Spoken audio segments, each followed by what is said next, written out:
Bienvenidos a esta clase magistral. Hoy vamos a desgranar las rupturas teológicas y la rigurosa estructura del orden sagrado bíblico que encontramos en el libro de Levítico, concretamente en la sección de Emor. Es fascinante cómo estos textos antiguos rompen esquemas y definen con una precisión quirúrgica que se exige exactamente a quienes están autorizados para acercarse al santuario y representar el pacto. Empecemos. Planteemos de entrada este dilema central. ¿Creemos que acceder a un puesto de mayor autoridad espiritual nos da, digamos, más libertad personal? Hoy en día casi todos daríamos por hecho que sí. Pues bien, el orden sagrado plantea una visión radicalmente opuesta sobre lo que de verdad significa liderar y servir. No tiene nada que ver con lo que solemos imaginar. Nuestro mapa de ruta de hoy incluye 4 puntos. Primero, la lógica de la separación. Segundo, la coherencia entre vida y cargo. Tercero, la integridad de la ofrenda. Y por último, la presencia continua y la justicia. Vamos a ello. Pasamos a la primera sección, la lógica de la separación. Aquí veremos cómo se redefine por completo la autoridad y la cercanía. Fijaos en este contraste absoluto porque es la clave de todo. En los templos del antiguo Cercano Oriente ser sacerdote era sinónimo de prestigio, de poder, básicamente eras parte de una élite intocable. Pero en la Torá vemos una ruptura monumental. Resulta que aquí un ascenso espiritual no te da privilegios exclusivos ni te pone en un pedestal. Todo lo contrario, el sacerdocio no exalta a la persona, la limita, le quita autonomía y le carga una responsabilidad inmensa sobre los hombros. Y para entender bien esto, tenemos que analizar el término hebreo kadosh, que solemos traducir como santo. Ojo, en este contexto no estamos hablando de una identidad espiritual mística, vaga o abstracta, para nada. Es un estatus altamente funcional. Literalmente separa al sacerdote en la práctica para que pueda operar cerca del altar. Quien ostenta este estatus no puede permitirse vivir bajo las mismas condiciones que el resto de la comunidad. Es, literalmente, otra liga de exigencia. El erudito Jacob Milgrom lo explica a la perfección. Él señala que en Levítico 21 la santidad opera por grados. ¿Qué significa esto en la realidad? Pues que cuanto más te acercas al centro sagrado, menor es la autonomía personal que conservas, y muchísimo mayor es la exigencia de una separación absoluta. Es como una fuerza de gravedad geométrica. Llegamos a la sección 2. La coherencia entre vida y cargo, o lo que es lo mismo el peso del liderazgo público. Aquí podemos ver cómo la vida del servidor está intensamente limitada. Hablamos de fronteras estrictas, límites muy marcados en las prácticas de duelo, la prohibición total de marcas corporales y restricciones severas sobre el contacto con la muerte. Las excepciones son mínimas. Fijaos si el nivel es extremo, que incluso el sumo sacerdote, que está en el escalón máximo de santidad, tiene totalmente prohibido contaminarse por el duelo de sus propios padres. Además, hay requisitos matrimoniales exclusivos para preservar el linaje sagrado. La lección para orientar a los líderes actuales es contundente. A mayor cercanía al santuario, las exigencias vitales y éticas se disparan. Esta cita del académico John Walton da justo en el clavo para entender la lógica interna de este texto. El sacerdocio funciona como una estructura representativa, es decir, la vida privada del líder queda completamente absorbida por su función pública. Su casa, sus vínculos, todo se subordina a su oficio. Olvidaos por completo de esa idea de tener una esfera privada autónoma y desconectada de vuestra responsabilidad pública. Eso aquí, sencillamente, no existe. Y aquí está el choque frontal con las visiones modernas del liderazgo. Hoy en día, muchas veces se entiende la autoridad como una especie de carta blanca, un permiso que otorga privilegios, excepciones y autonomía personal. Pero, como estamos analizando, la santidad bíblica exige exactamente lo opuesto.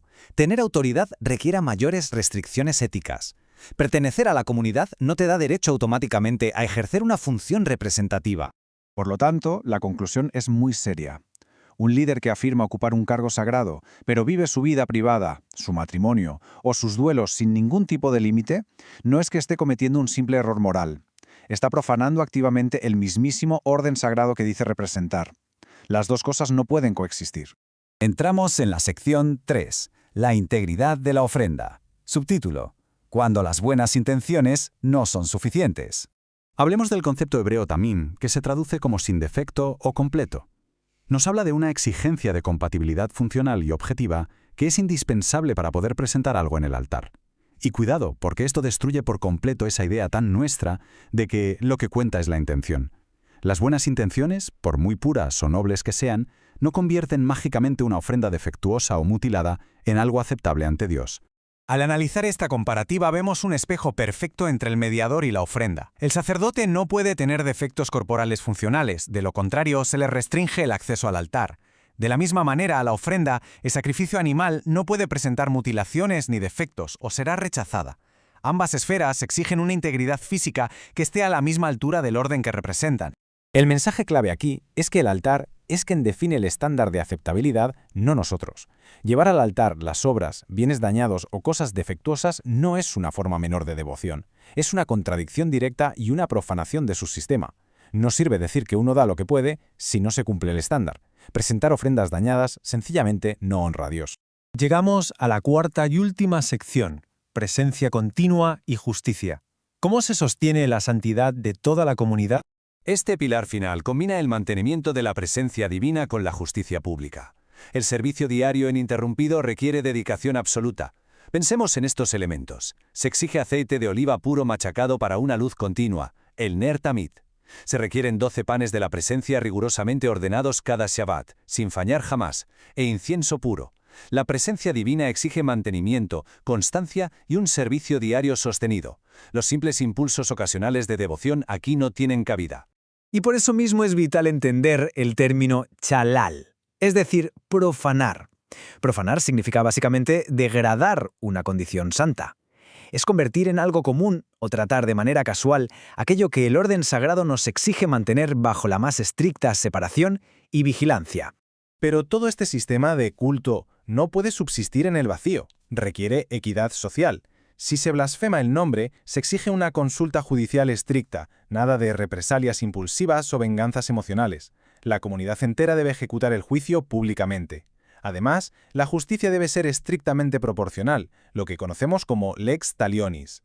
Y se establece el mishpat echad, una misma ley inquebrantable que se aplica exactamente igual a los ciudadanos y a los extranjeros. La justicia pública es, en definitiva, el mecanismo que garantiza la santidad de la comunidad. Este equilibrio es maravilloso. A un lado tenemos la continuidad del culto, mantener la luz y los panes semanalmente. Pero al otro lado está la justicia pública, proteger el nombre y garantizar la equidad legal.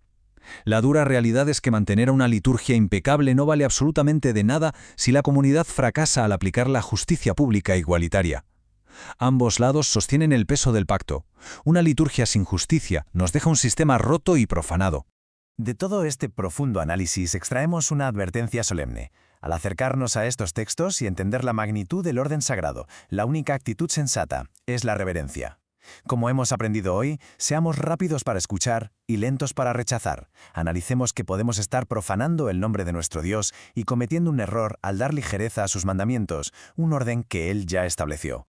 Y para cerrar esta clase quiero dejar esta reflexión final sobre la mesa.